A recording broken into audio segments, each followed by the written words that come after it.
আজকে আমি তোমাদের শেখাবো মাংসের ঝোল কীভাবে রান্না করতে হয়। তার জন্য এখানে গরম তেলে জিরে ফোড়ন দিয়ে তার সাথে গোটা গরম মশলা দিয়ে দেবে। তারপরে পেঁয়াজ কুচি টমেটো কুচি দিয়ে একদম ঝাঁকানাকা স্টাইলে ভালো করে নেড়ে নেবে। তারপরে ওটা ভাজা হয়ে গেলে হলুদ গুঁড়ো, জিরে গুঁড়ো, ধনে গুঁড়ো, মানে যত রকমের গুঁড়ো মশলা আছে, লঙ্কা গুঁড়ো থেকে শুরু করে সব গুঁড়ো মশলা একবারে ঢেলে দেবে। আবার বেশি ঢেলে দিও না, তাহলে কিন্তু মা মারবে।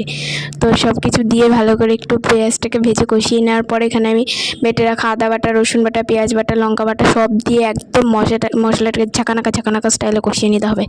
কষানো হয়ে গেলে তারপর আমি এর মধ্যে ভেজে রাখা মাংসটাকে দিয়ে দিয়েছিলাম। দিয়ে একদম ভালোভাবে কষিয়ে নেবে, নাহলে কিন্তু মা মারবে যদি কষা না হয়। তারপরে কষিয়ে নিয়ে ভালো করে ঢাকা দিয়ে আবারও কষিয়ে নিয়ে, আমি যেহেতু কষা মাংস রান্না করেছিলাম সেটা জল দিইনি, তো তারপর ঢাকা দিয়ে তুলে নিয়ে ভালোভাবে কষিয়ে নিলে রেডি তোমাদের গরম গরম মুরগির ঝোল। তো তোমাদের এই ভিডিওটা কেমন লাগলো অবশ্যই কমেন্ট করে জানিও। আরও ভিডিওটা পেতে চ্যানেলটা সাবস্ক্রাইব করে পাশে থেকো। বাই।